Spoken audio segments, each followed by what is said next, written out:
Okay, so I'm going to talk to you today about predictive analysis, and it's something that I've become convinced is essential for operating modern data center facilities. I'll explain why in just a moment.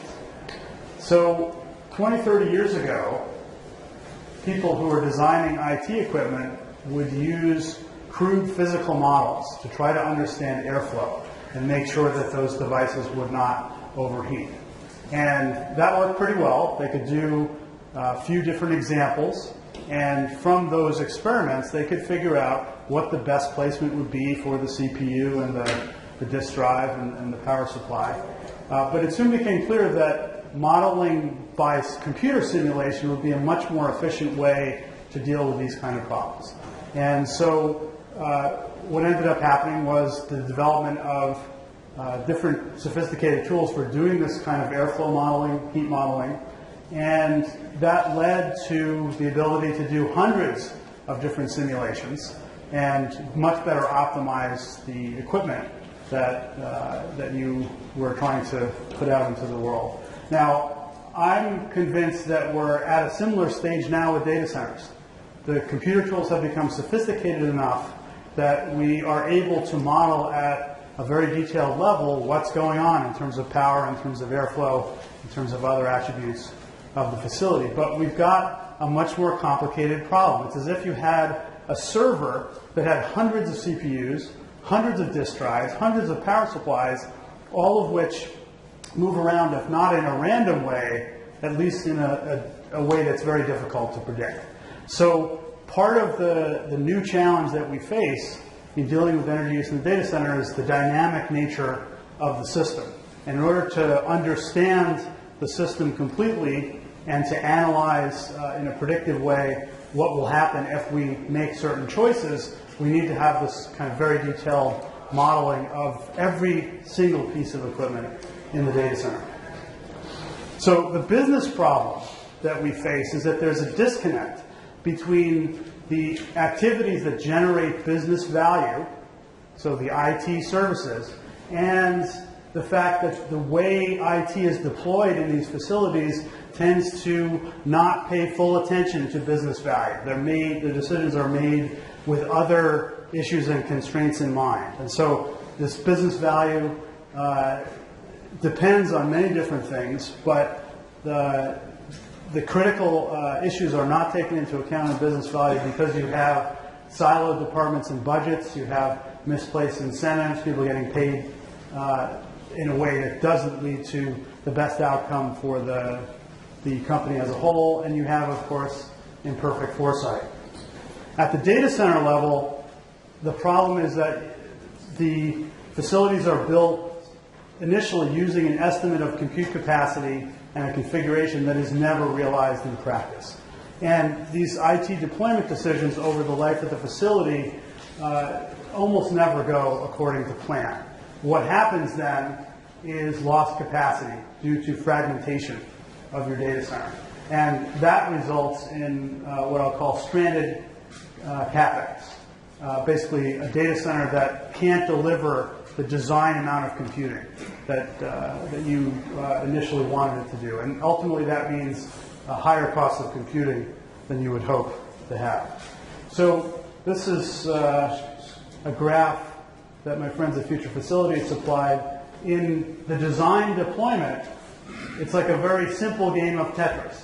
So you have all the different blocks the same size coming down in a nice compact way. But in a real game of Tetris, you have different shapes, you have them coming down more rapidly than you can plan for, and ultimately you end up with these voids. This is what we call lost capacity. So this is the metaphor that I'd like you to keep in mind as we talk through this issue, that this is like a game of Tetris, and we're in a situation where if we don't plan, we don't think ahead more carefully, we're going to end up with lots more of these voids, a lot more of this lost capacity than you would like to have.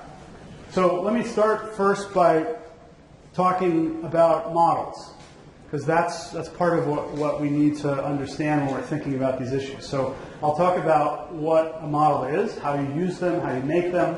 Then I'll describe why I think predictive modeling is essential for avoiding this problem of stranded CapEx in data centers. and then I'll talk a little bit about a specific case study. So the future facilities guys allowed me to come along on one of their calibration exercises for a specific client. That client gave permission to talk about the specific example with you today, and that'll also give some more context to this whole issue. So I like to think about models as laboratories for the imagination. The idea is that you can use them to test different possibilities and understand what the implications would be. Now, at the base level, a model is a simplified representation of reality. It could be as simple as an equation. It could be a computer model, so that's a lot of equations all linked together in a dynamic way. Or it could be a physical model, like we talked about for the IT equipment. This is an example of a physical model in the Bay Area. So this is up in Sausalito. It's called the Bay Model. It was built in the 1950s by the Army Corps of Engineers. It's now open as a tourist attraction. But originally it was constructed because computing was expensive and scarce in the 50s. It would be difficult for anyone to try to simulate how the water flows in the bay actually worked. And so they built this physical model. It's 1.5 acres. And the scale, the area scale is about 1,000 to 1. The height scale is 100 to 1. And they had to do that because otherwise it'd have a difference between the area and the height, because otherwise the bay would have been very, very narrow. You couldn't really, the density, the thickness of it would be too small to simulate. So what I want to point you to, though, is these little dark lines here. These are strips of metal that have been put at the base of essentially the bottom of the bay, and they did that because they wanted the model to replicate the actual flows in the bay. And in order to do that, they took measurements in the bay, and then they played around with these different metal strips until the flows in this model match the flows in the bay. That's calibration.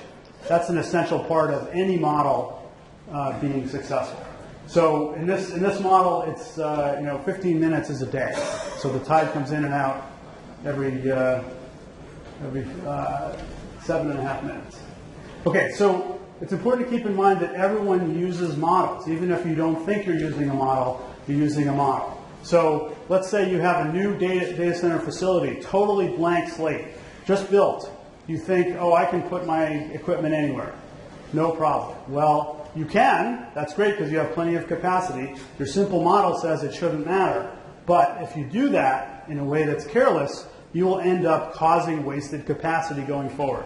And you will allow, or you prevent the people later on in deploying equipment from actually using the facility to its fullest extent.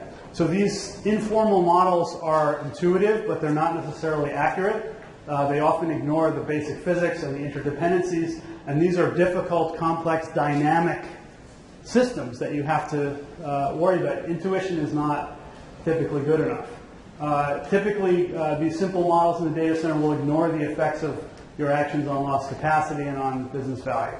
So in order to be successful in understanding a complex system, you need to be more formal in how you do modeling. Now, we make formal models for different reasons. One is to organize our thinking, to make sure we're thinking clearly. Another is to organize the data, the assumptions. Another is to get our terminology clear so that we can then have better communication between different teams of people who may use different terms for the same concept or the same term for different concepts. The models, of course, can also help you learn about these complex systems. Intuition isn't enough. And then, of course, they allow you to test alternative choices to aid planning, so you can, with luck, get better at approximating what the ideal deployment would be in a specific facility. Now, when you're making a model, you need, first off, to understand first principles. You need to understand the key drivers and functional relationships between the things that matter in the system that you're trying to model. Then you formalize that model using equations, or in the case of physical models, you formalize it by adjusting your physical structures, like those little metal strips that we saw in the Bay model. Then you test it against reality. This is one of the most important parts of modeling. If you don't do this, then you have no assurance that your model will actually reflect reality in any important way. So you need to do this measurement and calibration stage, and then, and only then, So you use the model to test alternatives. So calibration is, I think, one of the key parts of doing this, this modeling exercise in a good way. You need to have real-time measurements. You need to have the ability to compare your model results to the measurement. You need to understand physical reasons for any differences between the model and reality. And then you need to adjust the model parameters accounting for physical reality. You can't just hardwire the results. You need to change the model's underlying drivers and explanatory variables in a way that reflects physical reality. If you do that, you will have a model then that can be predictive. But if you don't do that, if you don't calibrate against reality, if you don't adjust the model parameters in a way that's reflective of underlying reality, you will end up with predictions that don't make sense. So here are some photos of the kinds of measurements that you need to do in a data center for this kind of calibration.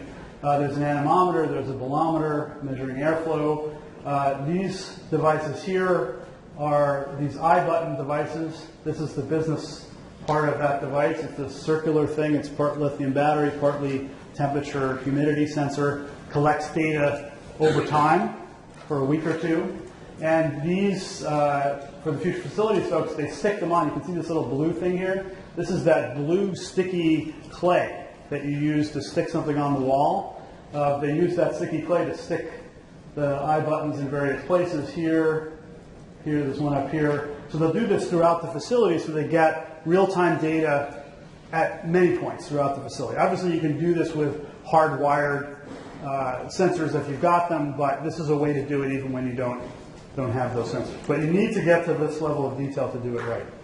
So we've been talking about data centers as complex systems, and what I hope to convince you of by the end of it, that the kinds of intuition and thinking that goes into understanding this box are different than what you need for a vastly more complex system where the internal components are moving around and are that change in unpredictable ways. So it's not the same, modeling this system is not the same as modeling a piece of IT equipment. So here's one example of how your intuition can fool you. So this is the top part is rows in a data center with 4 different sets of equipment. This meets our reliability criteria. We don't have hotspots that would get in the way of using certain equipment. But exactly the same equipment, pulling exactly the same amount of IT power, if you switch the order, you move this one over here, these two over there, you end up with a situation where it's too hot. And that means you lost capacity. That means that you can't put this device over here. And if you were to redistribute the rows in this way without thinking about it, you would end up with a situation where you've lost capacity. And ideally, you don't want that to happen. You'd like to anticipate that. And in principle, you could test this physically. You could actually move the equipment and see what happens. But in practice, that's expensive and difficult and a big waste of everyone's time. And so ideally, you use a computer to help you do this.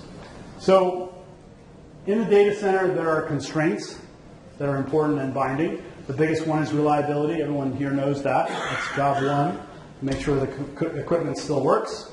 But you also have constraints on power, cooling, space, and networking. And then there are these interdependencies between these constraints and the business objectives. And all these things are interrelated in complex ways, and that's why we need to do modeling. So if you're going to make a model, complete model has certain characteristics. One is that you've explicitly characterized every single piece of equipment in your facility. You understand everything about it. You understand its physical dimensions, the location, the amount of power that each device draws, the way the air flows. So you have some network switches that have airflow that goes side to side. Most servers go back to front. There's different other possibilities, but that kind of detail needs to be embedded in a good model of this. You need to understand how power use and efficiency relate to utilization. You need to understand how air flows in the building depending on the configuration of the data center, air handling units, and so on. You also need to understand the physical space. You need to know where the vents and fans are, the air handling units. You need to understand obstructions. So it matters if you have stray boxes sitting around in your data center because that changes airflow. right? It matters if you have cabling just sitting on the floor blocking the vents. And you also need to know about modifications in the envelope. Accurate models will also need real-time measurements, and this is where your DCIM tools can come in handy, tracking temperature, airflows, power use, and other parameters. You need to do periodic calibration. You can't just do calibration once. You actually, over time, as the facility changes, you need to calibrate again to make sure that physical reality is matched by the model. And then you need ultimately to have performance and financial metrics to judge progress with any changes that you're making. And it's not just progress on a single parameter like PUE. It's actually ultimately progress on the business metrics, that you want to link the business metrics to these other parameters and the changes that you make to the business metrics. And so one example, recently eBay has put out its DSE metric. There's a web page that describes their business metrics along with their energy and cost metrics. And so that's an example of the kind of thing that you need to do if you're going to do this properly. And ultimately, all of these things, all this complexity needs to be tracked in real time for the whole life of the facility. That's the only way you're going to get good results out of doing modeling in this kind of context. So this is a picture of the Equinix facility here in the Bay Area. The case study was conducted in this past spring. This is a co-location facility, and the future facilities folks looked at just one floor. The white space that was modeled is about 8,800 square feet. The total facility has about 42,000 square feet, including white space and other parts of the building. Some details on the infrastructure. There's a 2-foot raised floor that delivers the air. And then overhead, there's this 42-inch false ceiling return plenum. And there's 12 air handling units with N+2 redundancy. Now, to get back to our Tetris metaphor, in the real-world deployment, these figures are not for Equinix, but it's illustrative. In the real-world deployment, you can have a significant fraction of lost capacity because of these voids that we talked about. In this specific case, it's about a quarter. Could be a third or 40%. Now think about that. You have a facility that costs you $100 or $200 million to build, and a third of it is unavailable to you to put IT equipment in. That's something that your business executives should be pretty upset about. So ultimately, you want to minimize that lost capacity. In the predictive deployment case, you can't get rid of all the lost capacity, because there are always these things that are beyond your control. But if you plan more accurately and properly, you can reduce that significantly. Now, this is an example of some predictive modeling that the future facilities guys did inside for some of the racks in the facility. And there are two areas that are highlighted here. Here you see an area of hotspot, significant power use, simply by switching, actually moving some of these servers to over here, putting in blanking tiles here, moving some of the other servers around. You end up with a situation where you have very few hotspots. Exact same IT power is being drawn, but simply by moving these are switches that flow side to side, moving them to a place where they have ample airflow and they're not pushing hot air into the other equipment leads to a much better outcome. So the trick is you can't do this by experimenting with the physical equipment. What you need is a model that can help you say, okay, if I put this equipment here, what will happen? If I put this equipment over here, what will happen? Oh, I see hotspots. Okay, what can I do to change that? So those are the kind of questions that you need to be able to answer with your modeling tools. And you clearly can't do it by experimenting with your physical equipment. There's too much going on. It's too complicated, too expensive to do that. So you need to have computer models that will help you do that. And so this is a summary of where we're at now with that particular facility. Based on the design, the facility had 773 kilowatts of potential IT power delivered to the white space. Initially, when the facility was started to be built out, some of the rack spacing was actually a bit wider than what was in the design. So immediately, there was some lost capacity here, down to 691 kW. Now, with the current build-out, about a third of the capacity is lost. There's still maybe 20 or 25% that's available. But the trick is to figure out how you can recapture this and how you can minimize additional lost capital and capacity as you try to utilize this available capacity. Because inevitably, as you utilize the available capacity, you'll end up with some more lost capacity. But you want to do this in a way that will minimize those losses. So let me just summarize. We get down to 25 minutes. So what I want you to come away from this talk with is this idea that data centers are complex systems. You all know that. That's something, you wouldn't be at this conference if you didn't know that. They're constantly changing over time. And I want you to remember that this process of filling out the IT equipment in a data center is like a game of Tetris. And the Tetris, in the game of Tetris where the blocks are coming down really rapidly, you will end up with these voids, this lost capacity. And the trick is, how can you slow down time and make tests using a computer model to help you fit those blocks more effectively and minimize the amount of lost space, the amount of fragmentation. Now, monitoring and measurement are important. We need to do them, but they're not enough. You need to also have this ability to do predictive modeling and predict what will happen and alter your course in the face of those predictions. Now, we can reclaim a lot of this lost capacity if we use the right tools, and that means predictive modeling, that means DCIM measurements, but we need to apply those tools in the right way. We need to make sure that we're thinking carefully about not just the low-level metrics about power use, but also the high-level business metrics. Because ultimately the goal of the data center is compute.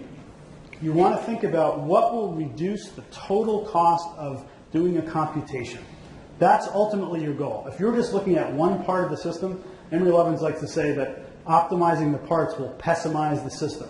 Well, if you want to think about the whole system is compute. That's why you're doing it. You want to minimize the total cost of computing. And if something you're doing in your department or in your company isn't minimizing the total cost of computing, then you're in trouble. And ultimately, that should be the focus. And at the end of the day, if you can do that, then the business value will be maximized. That means minimizing lost capacity, because you don't want $100 million over your $300 million data center sitting around doing nothing.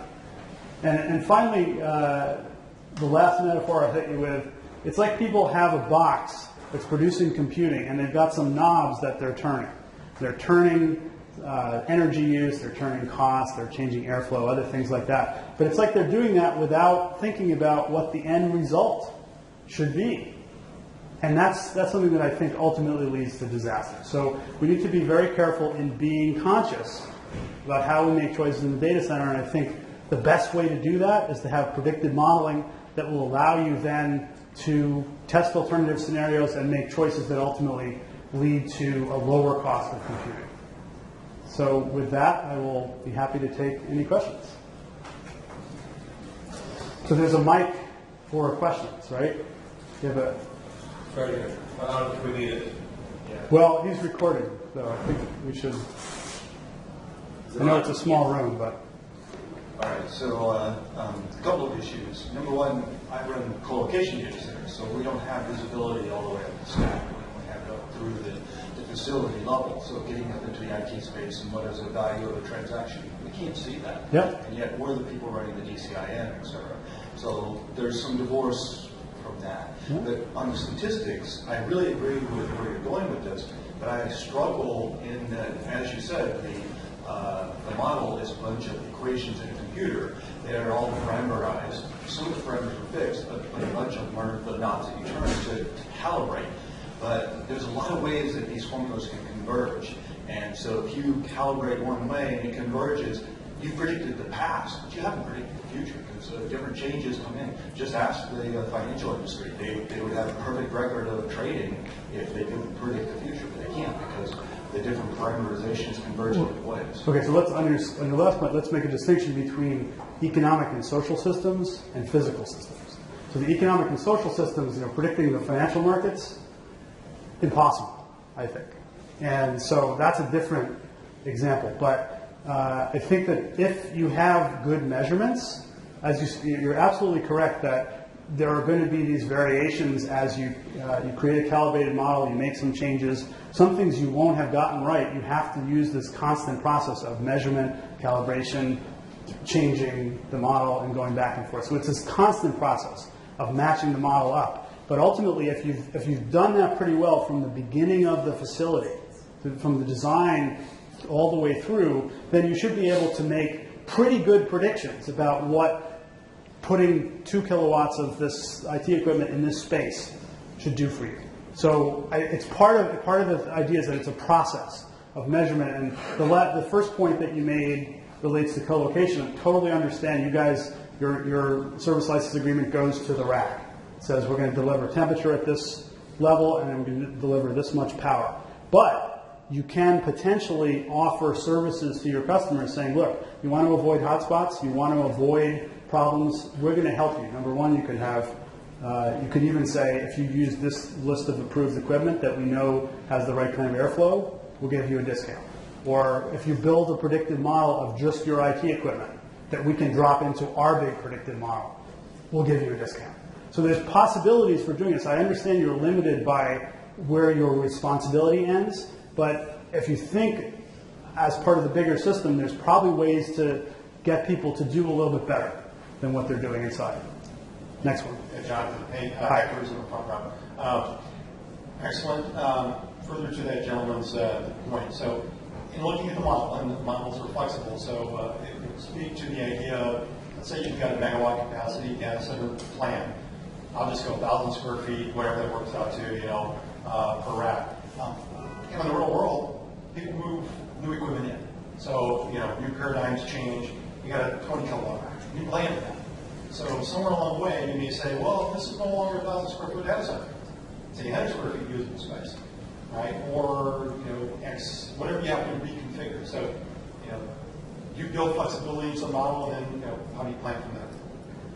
So you're talking about lost capacity from new equipment. That's different than what you expected. Well, you're giving up square feet, all right? So you got a megawatt of power, you got a megawatt of cooling, you got 1,000 square feet.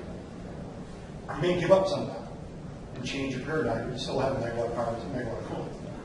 Right, but the question is how can you minimize the losses over time? And Exactly. the square footage is less important than the power going in, because 90% of the costs of the infrastructure part of the data center is kilowatt related. It's not space related. Yeah. So I'm less concerned about. I mean, if you're still able to use a megawatt of power in that facility, then you haven't lost much, right? Even if you've reduced the floor area.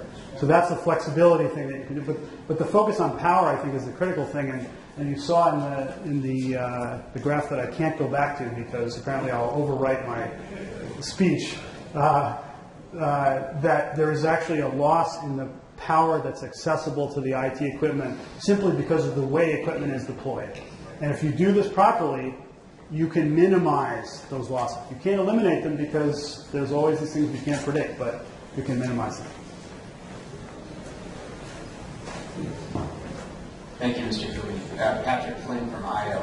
I really like the Amory Levin's quote, and I have a quick question for you. Thinking about trying to capture the full system can be almost paralyzing, and so when you're building a model that is always going to be somewhat limited, even just only looking at the thermal systems, for example, any recommendations for building in or accounting for future needs of the model to assess the larger system? So you're saying building in future needs without knowing what the deployment is going to be like? Yeah, minimizing the customization of a model. Well, I think, so there are folks in this room that can probably talk to this a little better than I can, but I'll make a stab at it. So basically, you've got a certain amount of power going in, right, to your data center. What you need to be able to do is be flexible in the face of those variations that you can't predict. And the only way to do that is as you're deciding whether to deploy that new equipment, you're going to do a what-if analysis. If I put this here, this is what I'm going to get to. you can't, because of the complexity of the airflows, there's no way to predict in advance without knowing the characteristics of that IT equipment. So I haven't built a facility, right? So I don't know all the tricks for allowing you to preserve the flexibility of the cooling and power. But it's this relationship between the IT equipment and the infrastructure that I think these kind of models can really help you with.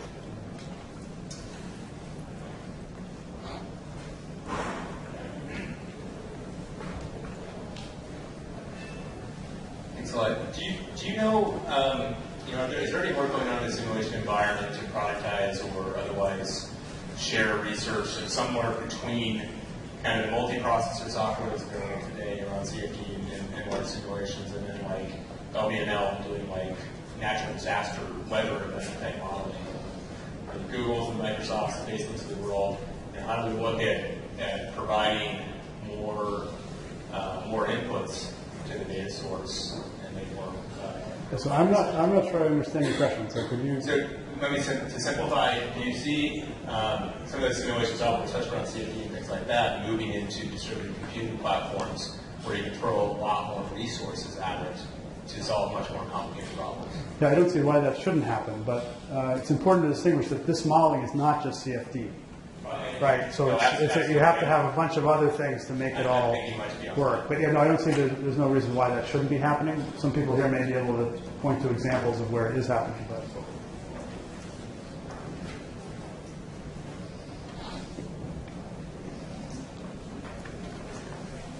So slightly different version of what I was asking before. One of the things that happens with models is you have to have certain inputs into it, and some of those are predictions about how things are going to behave. There's a question about thermal characteristics, etc. A number of years ago, when the Green Grid first started, there was this trend line about kilowatts per rack. It was going to go up to 20 or 30 kilowatts per rack. Well, if you tried to build a data center based on that and you put it to predictive models, you're going to build a really expensive data center and it's built for specific purposes that nobody moves into. So how do you balance that part of it? Because when you talk predictive, I'm really struggling for how do I get there?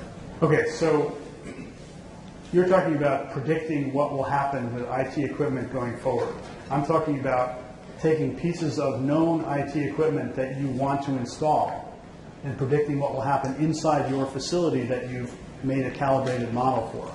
So those predictions of 20, 30 kilowatts per rack, they didn't come to pass, right? I mean, you can build such a thing. There's ways to do it, but those are not what's commonly done. And to me, the focus should be on the total cost.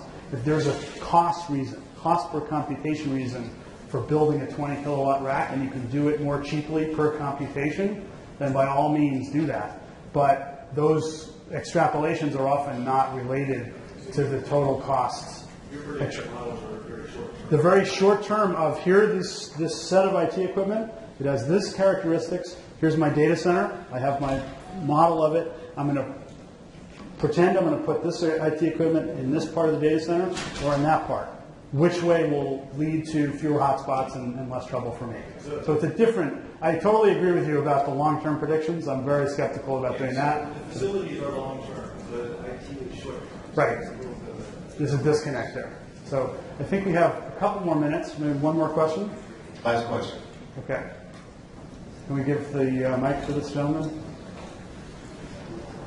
Oh, sorry, you got. Okay, more go ahead. questions. Okay. Daryl Richardson with R4 Ventures. We're commercializing a real-time data center cooling system. And I think to answer this gentleman's first and second to last question is that there is going to be a focus between merging your predictive analytics with your EMS, your energy management system, to control the actual facility's environment. Is that what you're leading to? Well, to an extent, but also when you're building the facility itself, what do you have to plan? That you're making decisions while you're building. Okay. Time for us to go. Thank you. Okay. Thanks very much.